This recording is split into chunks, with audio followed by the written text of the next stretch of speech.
मैं किशन एक बार पुनः आपके इस Paris education channel target point पे स्टडी में आपका स्वागत करता हूं। कैपेसिटर के केस में मैं आपसे बातें कर रहा था, उसी केस को आज आगे बढ़ाते हुए हम उसके कॉम्बिनेशन पे आज बातें करेंगे ना।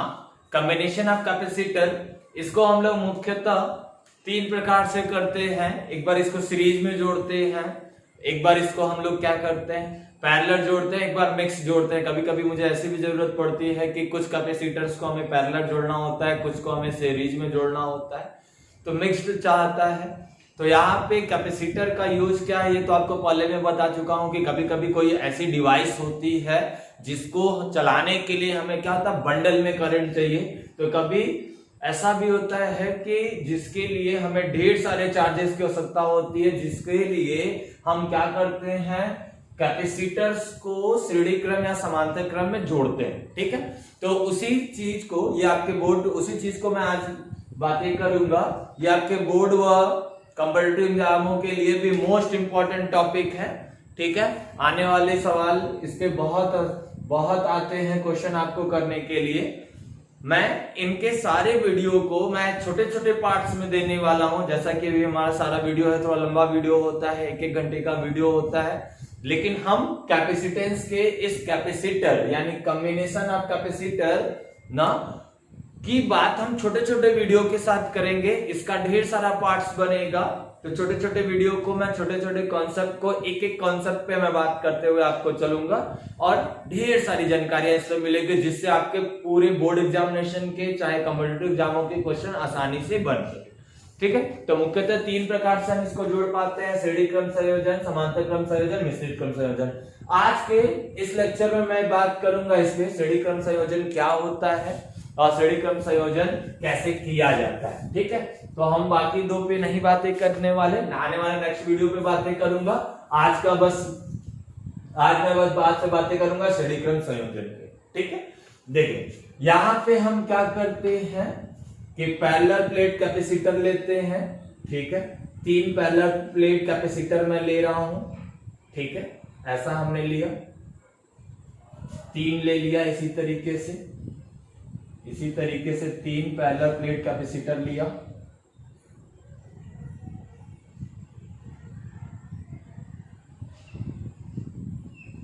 ठीक है, 3 पैरेलल प्लेट कैपेसिटर लिया, जिसका एरिया हम लोग मान के चल रहे हैं ए, समान एरिया होती है।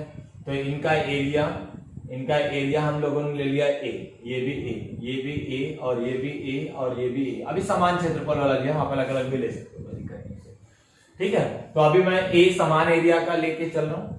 अब यहां पे इनके बीच की दूरी से मुझे ऐसे कैपेसिटर को सीरीज में जोड़ना है। तो सीरीज में हम कुछ इस तरीके से जोड़ते हैं कि पहले कैपेसिटर के पहले सिरे को सेल के पॉजिटिव टर्मिनल से और अंतिम कैपेसिटर के सेकंड टर्मिनल को यानी सेकंड साइड को हम सेल के नेगेटिव टर्मिनल से जोड़ते हैं। ठीक है, जैसा कि अभी मैं यहां जोड़ रहा हूं, यहाँ पे एक बैटरी लिया और बैटरी का पोटेंशियल हमने मान लिया क्या है V।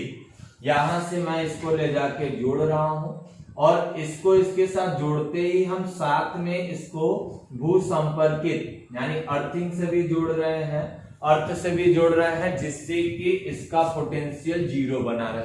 यानी मैंने 3 कैपेसिटर को जोड़ा है, यहां से देखो 3 कैपेसिटर को जोड़ा है, तो तीनों कैपेसिटर के इस साइड का जो पोटेंशियल होगा, यहां देखो ये पॉजिटिव टर्मिनल ये नेगेटिव, तो यहाँ का पोटेंशियल V और यहाँ पे नेगेटिव टर्मिनल अर्थ से जोड़ा है तो ये 0 पोटेंशियल पे काम करता है, तो इस सिरे का पोटेंशियल क्या हो जाएगा 0। यानी मैंने 3 कैपेसिटर को 0 और V यानी 0 V यहाँ पे V वोल्ट और 0 वोल्ट के बीच में 3 कैपेसिटर को जोड़ा। जैसे ही हमने इस कैपेसिटर के एक प्लेट को पॉजिटिव प्लेट से जोड़ा, जिसके कारण अभी देखो, अभी मैं एक कैपेसिटर की बात करूं तो अभी इन पे नेट चार्ज कितना है 0। नेट चार्ज अभी ये आवेशित नहीं है ना। जैसे ही हमने इसको जोड़ा तो अब ये पॉजिटिवली, इनका इनर साइड पॉजिटिवली चार्ज हो जाएगा। ये इनके संपर्क में होने के कारण ये क्या हो जाएगा नेगेटिव चार्ज हो जाएगा। अभी ये न्यूट्रल बॉडी था, अब ये लेकिन अब क्या हुआ, पॉजिटिव टर्मिनल से जोड़ते ही इसकी यह साइड क्या हो जाएगी, पॉजिटिवली चार्ज हो जाएगी, और ये वाली साइड क्या हो जाएगी, निगेटिवली चार्ज हो जाएगी। अब देखो एक बात देखो, ये वाला जो कनेक्शन होगा ये इन सभी से परे, इन सभी से इनका कोई वास्ता नहीं, ठीक है। यानी पहले कैपेसिटर का दूसरा सिरा दूसरे कैपेसिटर के पहले सिरे के बीच जो कनेक्शन है, मैं यहाँ जो जोड़ रहा हूं, बात समझ आ रही है, इनको जब मैं जोड़ रहा हूं तो इनका इनसे कोई कनेक्शन नहीं है। अब रही बात कि इस पे चार्ज क्या आएगा, तो चार्ज देखो ऐसे समझ लो, यदि मैं माइनस को कुछ देर के लिए ढक लूं, यदि हटा दिया जाए, ऐसा सोच लिया जाए कि इस पे चार्ज नहीं है, तो इन दोनों के बीच में जो कंजर्वेटिव चार्ज होगा, यानी चार्ज कैसा यहाँ पे कंजर्वेटिव पे काम करेगा, यानी यह क्या है, कंजर्वेटिव ऊर्जा संरक्षण पे काम करता है। तो ऊर्जा संरक्षण की तरह ही आवेश संरक्षण भी काम करता है। ये क्या होता है, ऊर्जा को न नष्ट किया, जैसे आवेश को न तो उत्पन्न किया जा सकता है, ना ही नष्ट किया जा सकता है, इसका बस हम स्थानांतरण करते हैं। तो देखो इनिशियल पोजीशन पे भी अब इसको मैं ढक लिया, तो इनिशियल पोजीशन पे भी इनके पास चार्ज कितना था, इन दोनों के बीच में न्यूट्रल था, 0 था। अब यही 0 बनना चाहिए, तो अब देखो ये कितना हो गया, नेगेटिव, तो यहाँ पे क्या आएगा, पॉजिटिव, जिससे इनके बीच में क्या बना रहेगा, न्यूट्रल चार्ज बना रहेगा। अब उसी प्रकार ये पॉजिटिवली चार्ज हो जाएगा, तो ये इनके संपर्क में आने का कारण ये नेगेटिवली चार्ज हो जाएगा। बात समझ में आ रही, यानी ये नेगेटिव चार्ज हुआ, फिर वही बात इनके साथ होगा जो यहाँ पे किया था, इनिशियल चार्ज भी 0 हो जाएगा, फाइनल चार्ज भी 0 हो जाएगा। तो यहाँ पे इसलिए इसको हमने पॉजिटिव चार्ज कर दिया। अब ध्यान से समझिएगा, ठीक है, ये फिर क्या हो जाएगा, नेगेटिव चार्ज होगा। तो अब देखो सबसे बड़ा केस यहाँ पे यही आया, यदि हम सीरीज में जोड़ रहे हैं तो सबसे बड़ा मुद्दा यह कि चार्ज नहीं बदलता, चार्ज सेम रहता है, ये सबसे बड़ा मुद्दा। यानी हम समांतर प्लेट जब ये श्रेणी क्रम में कैपेसिटर को जोड़ते हैं तो चार्ज सेम रहता है। जैसे हम लोग क्या करते हैं, वैसे रेजिस्टेंस को 10 में जोड़ा है तो वहां करंट सेम रहता है, वैसे यहाँ पे हम कह ले तो चार्ज सेम रहता है ना, चार्ज नहीं बदलता। किसी भी कैपेसिटर का देखो चार्ज बदला, इसके पास भी प्लस क्यू, इसके पास भी प्लस क्यू, इसके पास भी प्लस क्यू। हमने आपको बताया प्रीवियस लेक्चर में या उसके पहले वाले लेक्चर में कैपेसिटर के बताया है कि नेट चार्ज आपको 0 दिख रहा है, लेकिन हम कैपेसिटर का चार्ज पॉजिटिव वाला लिखते हैं, तो पॉजिटिव चार्ज यहाँ प्लस क्यू है, इसलिए कैपेसिटर का जो चार्ज है वो कैसा हो गया, प्लस क्यू। इस कैपेसिटर का भी क्या हो गया, प्लस क्यू, इस कैपेसिटर का भी क्या हो गया, प्लस क्यू। यानी श्रेणी क्रम के अंतर्गत जो आवेश होता है, आवेश परिवर्तित नहीं होता, आवेश परिवर्तित नहीं होता है, यानी आवर्तित समान, ये आवेश परिवर्तित नहीं होता है, यानी आवेश क्या होता है, समान बना रहता है, आवेश समान रहता है। अब एक बात देखो, क्या इनके बीच का पोटेंशियल सेम है, देखते हैं। तो इनके बीच का पोटेंशियल देखो, अब हमने क्या किया है, इस सिरे का पोटेंशियल V है, इस सिरे का पोटेंशियल 0 है, यानी इस यहाँ का पोटेंशियल। अब इनके बीच में देखो दो प्लेट्स के बीच की दूरी बदली, तो अब चार्ज जैसे ही हमने ये चार्ज इस पे निकाल के इस पे भेजा, तो यहाँ पे इनके बीच में देखो पोटेंशियल डिफरेंट मिलना शुरू हो जाएगा। अब पोटेंशियल डिफरेंट सब में बराबर ऐसा भी नहीं है, क्योंकि हम इसी V वोल्ट को तीनों में बांट रहे हैं। तो यहाँ का जो पोटेंशियल है वो मान लिया हमने V1 है, और इनका पोटेंशियल हमने मान लिया क्या है, V2 है, यानी यहाँ का पोटेंशियल हमने मान लिया क्या, V3 है। बस सेम पोटेंशियल नहीं हो सकता, क्योंकि सबका चार्ज अलग, क्योंकि यही 20 वोल्ट सब में बटा हुआ है। तो यहाँ दूसरी केस आपको देखने की मिलेगी, क्या विभव सबका क्या होता है, अलग अलग होता है। यानी हम सीधी सीधी बात करें तो विभव समान नहीं रहता, विभव समान नहीं रहता है, नहीं रहता है। यदि विभव समान नहीं रहता तो किस रेशियो में है, तो V1 संबंधे V2 संबंधे V3 हो गया। यदि इनका पोटेंशियल V1, इनका पोटेंशियल V2, इनका पोटेंशियल V3 हो गया, तो इनका कैपेसिटेंस भी अलग अलग होगा। तो इनका कैपेसिटेंस हमने मान लिया C1, यहाँ का कैपेसिटेंस मान लिया C2, यहाँ का कैपेसिटेंस मान लिया C3, ठीक है। तो यहाँ पे, और ये किस क्रम में होता है, आपको पहले से ही पता है कि C equal to Q upon में क्या होता है, B, और इसी को हम B बराबर लिख सकते हैं Q बाई क्या, C। तो अब इसके अकॉर्डिंग इनका रेशियो देखा जाए तो पहले के अकॉर्डिंग तो 1/C1, और रेशियो क्या हो जाएगा 1/C2, और ये रेशियो क्या हो जाएगा 1/C, यानी व्युत्क्रम के अनुपात में होता है। इसी फॉर्मूले का यूज करके हमने लिखा इसको। तो ये इसका केस हुआ, बातें समझ में आ रही? तो यहाँ देखो ये V1 V2 V3 और इसका रेसिप्रोकल होगा कैपेसिटेंस 1/C1 1/C2 1/C3, ठीक है। बट इस तरीके का हम अलग अलग रूप से निकालना हमारे लिए टफ होता है, हमारे लिए अलग अलग निकालना टफ होता है। बच्चे भी परेशान होते हैं कि अलग अलग हमें कैपेसिटेंस बताना है, तो हम पता करना है अलग अलग कैपेसिटेंस निकाल के सबको जोड़ना। तो देखो सीधी सीधी बात, हम क्या करते हैं, जो हमें फार्मूला मिलता है सीरीज में जोड़ने का समान रूप से, तो देखो मैं इन तीनों को जोड़कर एक कर दे रहा हूं, इन तीनों को जोड़ के मैं एक कर दे रहा हूं, यानी मैं इसी को जोड़ रहा हूं, इसी को जोड़ के मैं ऐसा कर दे रहा हूं, ठीक है। ऊपर मिटा दे, क्या ऊपर मिटा दे? तो देखिए अब ऊपर मैं यहाँ पे इसी को मैं जोड़ रहा हूं, ध्यान देना, इसी को मैं जोड़ रहा हूं ना। तो इसी को जब जोड़ेंगे तो आपका क्या हो जाएगा, तो जब जोड़ देंगे तो ये कैपेसिटर ऐसा हो जाएगा, क्या ये कैपेसिटर ऐसा हो जाएगा। तीनों को मैं जोड़ के एक कर दिया और ये पॉजिटिव सेल से जुड़ा हुआ है। तो अब बात ध्यान दीजिएगा, ये पॉजिटिव ये नेगेटिव, इसका पोटेंशियल क्या है V, ये प्लस क्यू चार्ज है, ये माइनस क्यू चार्ज है, तो ये पॉजिटिवली चार्ज हुआ था, ये नेगेटिव चार्ज हुआ था, सबको मैं जोड़ दिया। इसको फिर क्या कर दिया है, अर्थ से जोड़ दिया है, ठीक है। ये बातें समझ में आ रही? अब वही बात मैंने इन तीनों को जोड़ के एक कर दिया। हमने कहा सीरीज में जुड़ेगा तो चार्ज नहीं बदलेगा, तो चार्ज अभी भी सेम रहने वाला है। अब अंतर केवल क्या आया, जो अलग अलग पोटेंशियल था वो पोटेंशियल जुड़ के क्या हो गया, एक हो गया ना, एक हो गया। यानी मैंने सीधा सीधा क्या किया कि इसी पोटेंशियल को यानी V1 V2 V3 यानी V बराबर क्या कर दिया, V1 प्लस V2 प्लस क्या हो जाएगा V3 के बराबर कर दिया, ठीक है। V1 प्लस V2 प्लस क्या हो जाएगा, V3 हो जाएगा। अब कैपेसिटेंस देखो सबका अलग अलग है, इसका C1 इसका C2 इसका C3, तो मैं मान लिया कि इसका कैपेसिटेंस C इक्विवेलेंट हो गया, ये मान लिया। तो अब C इक्विवेलेंट हो गया तो आपको फार्मूला भी पता है, C equivalent equal to net charge upon में नेट पोटेंशियल। तो नेट पोटेंशियल कितना हो गया V, तो इसके अकॉर्डिंग मुझे लिखना होगा इस V की वैल्यू, तो आप बता ले, तो V बराबर हो गया Q अपॉन में C, नेट हो गया इक्को potential, sorry equivalent of capacitance of क्या हो जाएगा, इक्विवेलेंट, सबको जोड़ने के बाद का कैपेसिटेंस।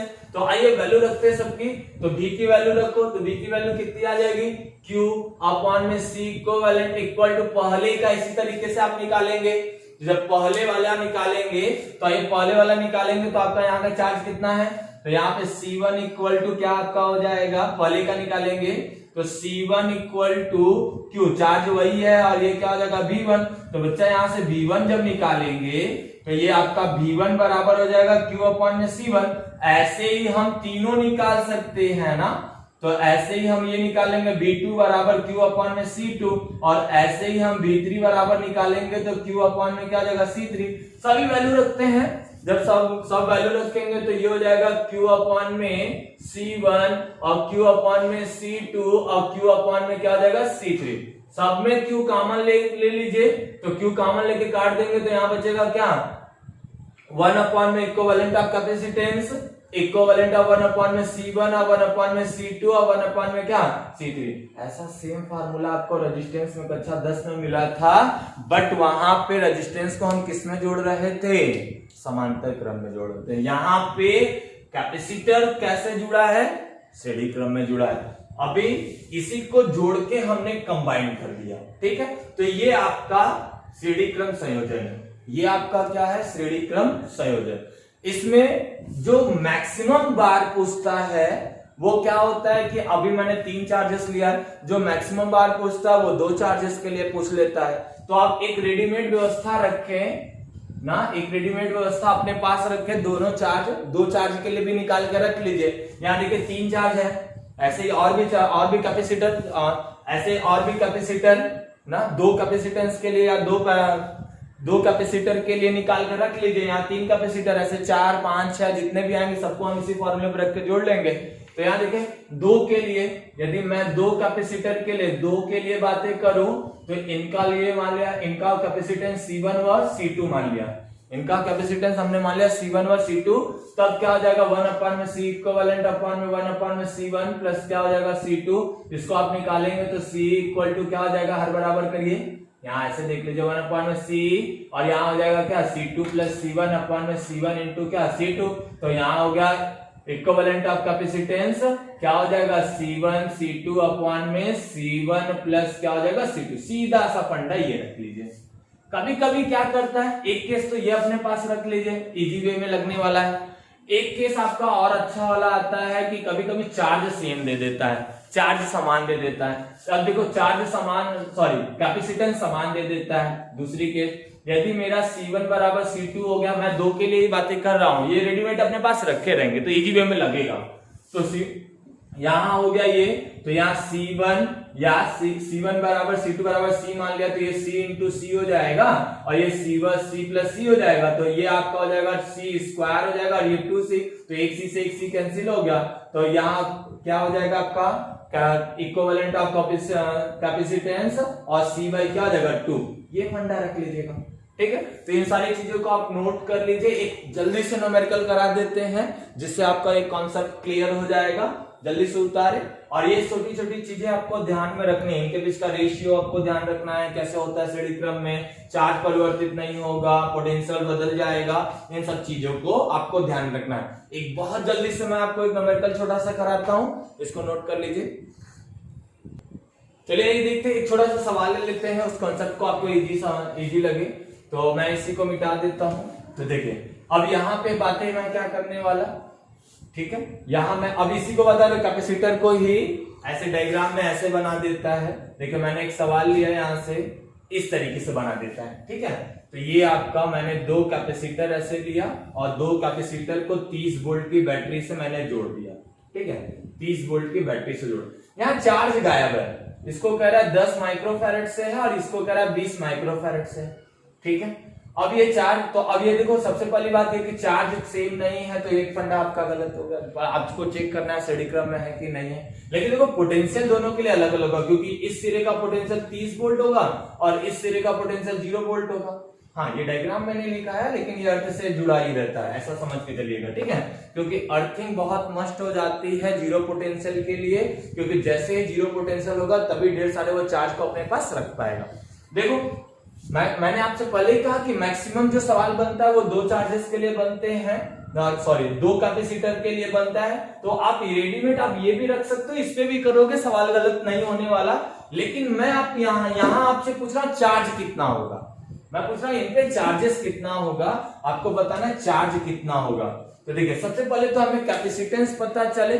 यदि मुझे दोनों का कैपेसिटेंस पता, देखो इसका कैपेसिटेंस पता है, इसका कैपेसिटेंस पता है ना, दोनों का अलग अलग कैपेसिटेंस मुझे पता है, धारिता दोनों की हमें पता है, इनकी धारिता पता है, इनकी धारिता पता है, लेकिन चार्ज नहीं पता है। दोनों का पोटेंशियल अलग अलग नहीं पता है, लेकिन मुझे यह पता है कि नेट पोटेंशियल इस पूरे सर्किट का 30 वोल्ट है। तो यदि नेट पोटेंशियल 30 वोल्ट का है तो मैं केवल ये जान लूं कि पूरे सर्किट का कैपेसिटेंस कितना है, पूरे सर्किट का कैपेसिटेंस कितना है, तो हम इजी वे में लगा लेंगे। तो देखिए फटाक से लगा लीजिए, आप यही फार्मूला यूज कर लीजिए। तो यहाँ पे जब आप रखेंगे equivalent of capacitance C1 into C2, यानी क्या हो जाएगा 20 गुणे कितना हो गया 10, और यहाँ 20 प्लस कितना हो जाएगा 10, तो यहाँ पे आपका हो जाएगा कितना 200 और 200 बटे कितना हो गया 30, यहाँ 0 से 0 कैंसिल, तो ये 20 बटे 3 माइक्रो फैरड, ठीक है। अभी आपको क्या बताना है, चार्ज बताना था। तो चार्ज बताना है तो आपको देखिए नेट वाला फार्मूला लगा लीजिए, ये जो मैं लगाया था। तो ये हो गया क्या, equivalent of capacitance, equivalent of capacitance, charge मुझे नहीं पता, चार्ज नहीं पता है तो Q, और पोटेंशियल यहाँ का कितना है 30 वोल्ट का है, या चार्ज मुझे नहीं पता है, ठीक है। अब यहाँ देखो कैपेसिटेंस कितना है, यहाँ कितना हो गया 20 बटे 3, Q नहीं पता हमें, B कितना है 30, तेरे गुणा करा लीजिए। तो यहाँ पे जब आप कराएंगे तो Q बराबर 20 गुणे 30 बटे में 3 काटिए, यहाँ 10 हो जाएगा, ये 200 माइक्रो कूलम। नेट चार्ज कितना हो गया 200 माइक्रोकूलम। यही इसी प्रकार हम चार्ज को आसानी से निकालते हैं। आई होप आपको ये सारी बातें आज समझ में आई होगी। मन लगा के इसको पढ़िए, एक एक छोटी छोटी चीजों को नोट करते हुए चलिए, ठीक है। इसीलिए मैं जानबूझ के इन सब चीजों को छोटे छोटे वीडियो में मैं आपको देना चाहता हूं कि ये पूरा कॉन्सेप्ट आपको समझ में आए, ठीक है। तो आज के लिए बस इतना ही। Thank you, best of luck. मन लगा के पढ़िए, घर रहिए, सुरक्षित रहिए।